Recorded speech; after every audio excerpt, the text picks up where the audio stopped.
I cannot tell if this light is too bright or not bright enough. I just feel like I don't know.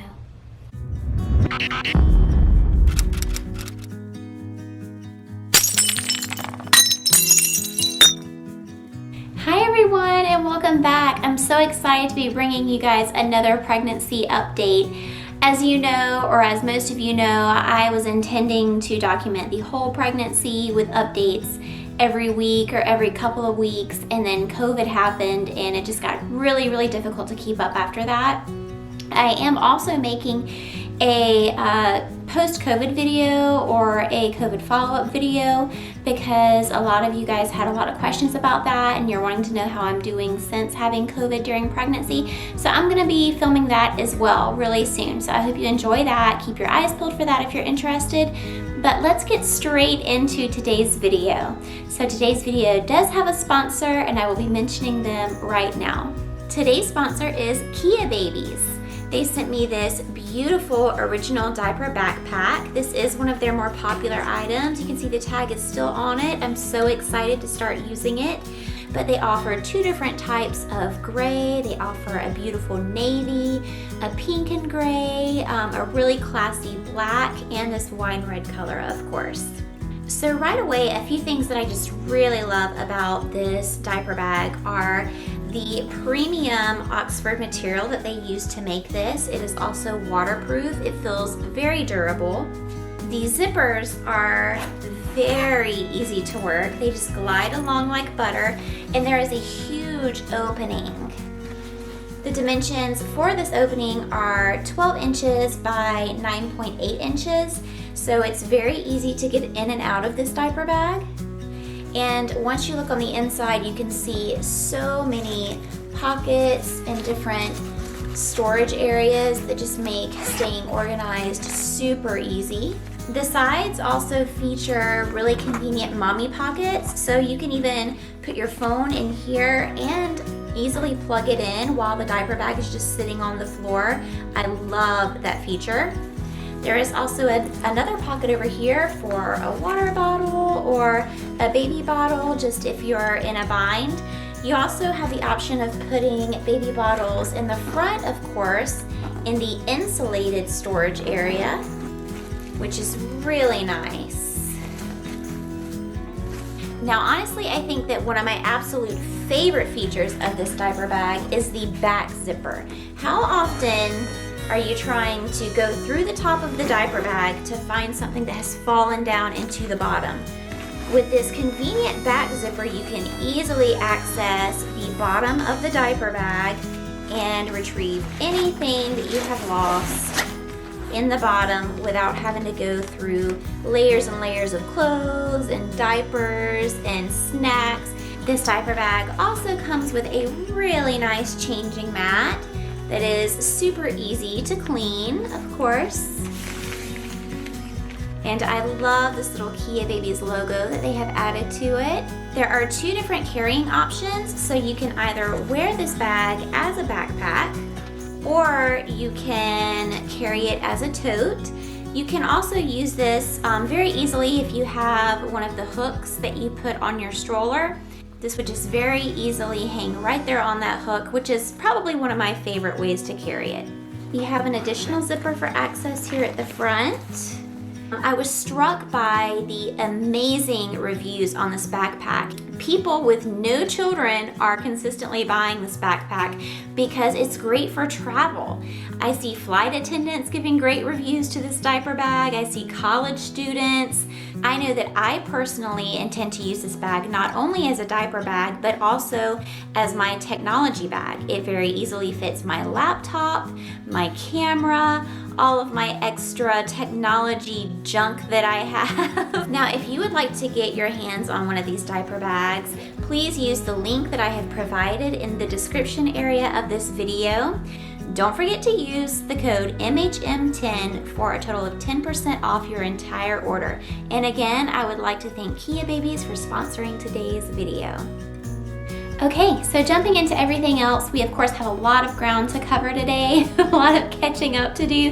But if you are new here, thank you so much for joining me. My name is Jessica, and I run this channel called Mental Health Mom. It's called Mental Health Mom because I am actually by trade a therapist, but I'm now at home raising my 2 daughters. I have a 3-year-old named Tennyson, a 14-month-old. She's actually 14 months old today. Her name is Adelaide, and I am 39 weeks and 2 days pregnant with this current baby. And this is a surprise gender for us. We don't know what we are having, whether boy or girl.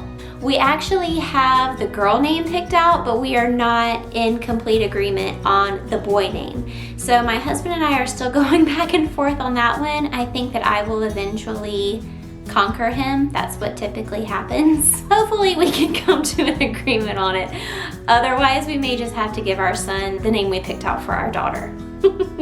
As I said, I am 39 weeks and 2 days, and this has been the best pregnancy I've ever had, even though I had some difficulties with, COVID, as I said. I also had RSV the month before I had COVID, so I've been sick a couple of times, but all in all, physically, I have felt better this pregnancy than any other pregnancy. I'm definitely more sore, and I think that's only because I have 2 little girls that are hanging off of me like monkeys all day. Honestly, I have points here and there where my mom will take my girls, and I will have little to no soreness. Whereas in direct contrast to that, when I have my girls all day, a lot of times the next day, I cannot even hardly walk. Pregnancy and having 2 toddlers is definitely taking a big physical toll on my body. I'm 33, I feel young and healthy. Although I think in 2 more years, I will be considered a geriatric pregnancy, which is really crazy. 35 is not geriatric, but this has been the sorest I've ever been in pregnancy. So a couple things I've been doing for the soreness: I've been having some Tylenol, I've been staying hydrated, I'm taking hot baths, I am filling up the tub with Epsom salts. I am just pouring that bag right in. And that has saved me so many times. The Tylenol, the Epsom salt, the hot baths. Sometimes I'll take 3 hot baths a day, and it's just to help my pain levels. It's pure pain management. And whenever I'm not able to do that, it's really, really hard. It's sometimes even hard for me to walk the next day.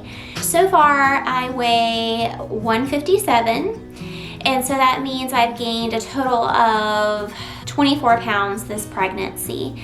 I started out with this pregnancy a little heavier than I normally am, because I was still losing weight from my second baby, Adelaide. You guys know I got pregnant at around 3.5 months.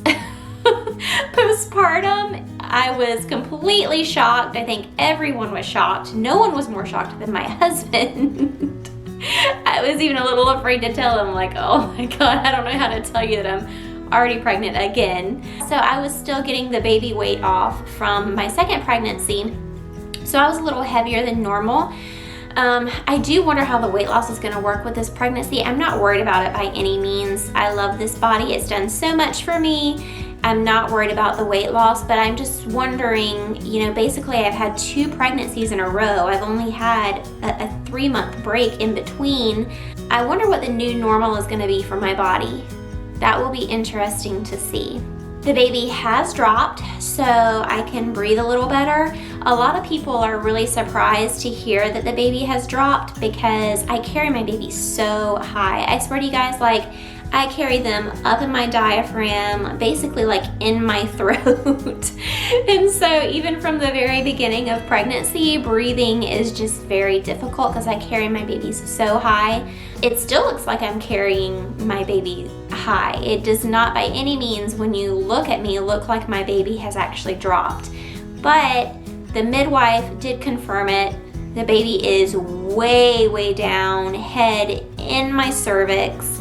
I feel head and cervix all day long. Actually, this is really cringe, so if you can't handle things like this, then you want to click off for a second. But when I'm sitting in the car, because your butt is in my car, like my butt is a little bit lower than like where my knees are, I can actually feel the baby's head connecting with my tailbone.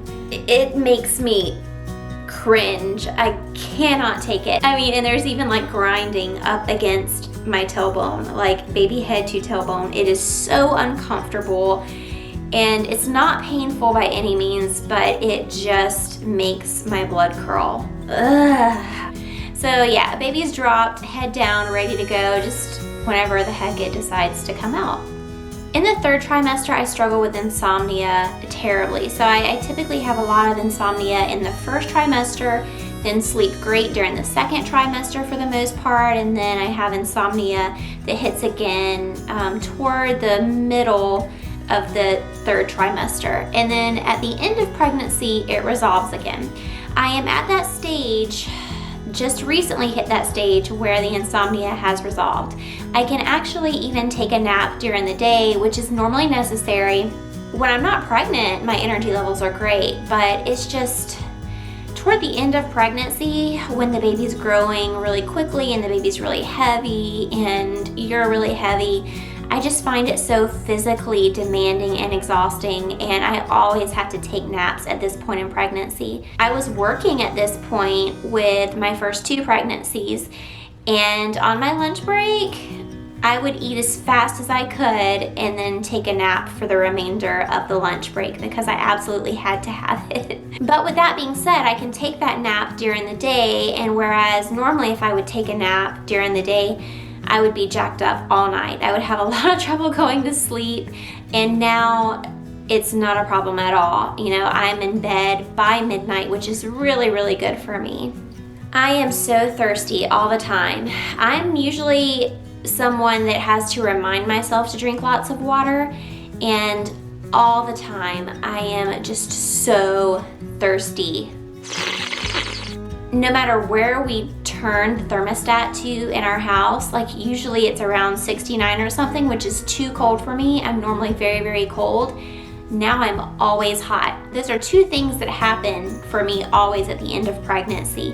The closer I get to my due date, I start getting really thirsty all the time, and I'm really hot all the time.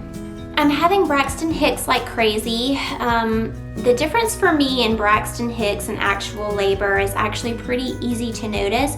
Braxton Hicks is just like a tightening most times, and sometimes it can be confusing because Braxton Hicks can actually be quite painful. I think even more so painful sometimes depending on what type of day you had and how you have physically exerted yourself throughout the day. Braxton Hicks can sometimes be just as painful as what you experience at various points in childbirth. But the difference really is not the intensity, it's the actual feeling of the contraction. So the best way that I can describe it, and I've recently described this to one of my friends, is that during childbirth, instead of a tightening all over your stomach like you get with Braxton Hicks typically, the childbirth cramps really are focused more in one area, then they gradually go to more and more of your stomach. And it's not a tightening as much as it feels like a scraping. At least that's how it works for me. When I say scraping, I don't mean it to frighten anyone who has not had a baby before. The contractions during childbirth I find to be very doable. And it's not that the scraping is painful. I know it sounds painful. It's just a different feeling. You can definitely tell, you know, with the Braxton Hicks, it just feels like a tightening, whereas the contractions that you get during labor, even in the beginning stages of labor, it's a different feeling. You can tell that they are doing something. They are pushing the baby down. That's probably where that scraping feeling comes from just like pushing the baby down. But I find that it's really good preparation for childbirth, because if you can handle a lot of what the Braxton Hicks have to offer, then it really, really does help prepare you for the intensity of childbirth as well. Costochondriasis, oh my gosh. If you don't know what it is, it's inflammation that you get between your ribs during pregnancy because they are being stretched out. I feel like there are so many cringy things that I'm going over in this video, and it's just gonna continue to get worse. I'm so sorry, you guys. But yeah, because of where your ribs are and where the baby is, during pregnancy, your ribs get stretched, and they get stretched outward. And that stretching causes some fluid buildup or inflammation between your ribs, and it causes them to hurt. Not in everyone, but it's happened to me in every single pregnancy and pretty early on in most pregnancies. In my first and second, I always got them in my back in the same exact spot, and the same thing has happened this time. I thought maybe I dodged a bullet this time because I didn't get it at all during the first or second trimester. And I think it was because I wasn't working my job. You guys know I'm a therapist, and so my job requires me to get to sit a lot while talking to my clients, and that pressure down on my rib cage that's being stretched out by the baby, I think, is what caused the costochondritis. It is definitely more prevalent when I am sitting in a chair. If I'm, up and about for most of the day, then I don't feel it at all. But otherwise, like, I can feel like a popping or a clicking, similar to like when you're popping your fingers. And when it pops, after I move a certain way, I get relief for just a second, and then it goes back to hurting again, and then I move another way, and then it pops again. And it's just this constant struggle, if I'm sitting down, of trying to get comfortable. Peeing at this part in pregnancy is just weird. It always gets weird around this time. I will be dying to pee, like cannot hold it anymore, have to pee, and then I will sit down and only a tiny little bit will come out, and it's so disappointing. It's so unsatisfying. I'm like, but I had to pee so bad. And it's just because of where the baby is. The baby is blocking the stream, I guess you could say. Sometimes I'll just get up off the toilet, move my stomach around a little bit, walk around a little bit, do some little dances, trying to move things around in my body to make room for a speedy exit. I probably spend like half of my time on the toilet nowadays. Speaking of being on the toilet a lot, so you get familiar with how things feel when you wipe, when you've had this same part your whole life. Things definitely feel different this week. Things are very, very squishy and slimy. I haven't had any mucousy discharge, which is weird. I do tend to start losing that mucus plug little by little, starting at like, I don't know, week 34 or 35. And then I'll just have a significant bloody show, while I'm in labor. But I haven't really had any instances where I've had that mucousy discharge like I had with my other two pregnancies, and I'm in week 39. So I presume when it comes out, all of it's gonna come out at once, and it's gonna be nice and messy and obvious that I'm in labor. But yeah, so far I haven't had really any discharge at all. So we did my GBS swab, and it came back negative. So I don't have to worry about any antibiotics this time. My foot's asleep. Ugh, I hate that. Pins and needles. My dreams have been absolutely cuckoo. I don't remember what any of them are. Normally I can remember my dreams because I still think about them after I wake up. But nowadays I'm mostly woken up by one of my kids. So I kind of hit the ground running. I don't remember what my dreams are, but I just know that they are monkey balls crazy. They are absolutely cuckoo dreams. Now, one thing that has been true to a T with both of my last two babies is that the day before I go into labor, my ankles and feet swell, like to twice their normal size. We always check my blood pressure. My blood pressure is always fine. And so I find myself checking my feet and ankles all the time now. Because I'm convinced that as soon as my feet and ankles start swelling, I'm going to go into labor the next day. It will be so crazy if that happens. Now, at this point, pretty much everything is in working order. You guys know that we just sold our house to Zillow and we bought a new house. We were going back and forth on whether or not we were gonna buy it for a while, and that was really, really stressful. I'm glad we got that resolved, and now we will definitely be moving in.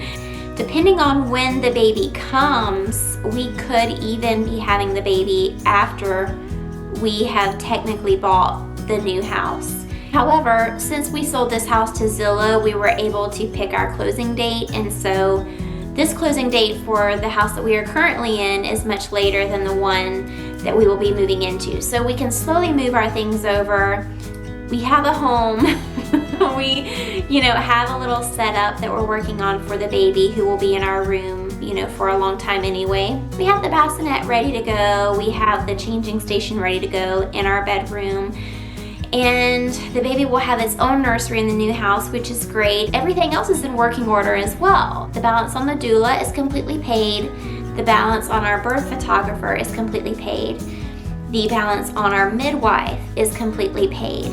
The only thing that we have not completely paid yet is the fee for our placenta encapsulation. I do get my placenta encapsulated. We use the same woman that we've used for our last 2 babies, and so she knows us really well. We're just waiting for her to send us the invoice.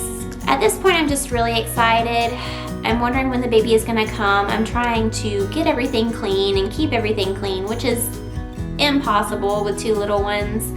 I'm trying to cherish this also because this will definitely be our last baby. Chad will be having surgery after this. So this will definitely be our last baby, or at least if I get pregnant again, he's gonna have some serious questions for me. Anyway, I hope that you guys found this video helpful. I'm sorry that it was a little bit longer. If you have any questions, please leave them in the comment section. If you are pregnant and expecting, I would love to hear from you. Tell me where you are in your pregnancy. And yeah, I wish you all the best. I wish everyone else here who is just here because you love me and you're not pregnant, I wish you all the best too, and I completely appreciate everyone for being here. Thanks so much. Have a blessed day. I'll talk to you later. Bye.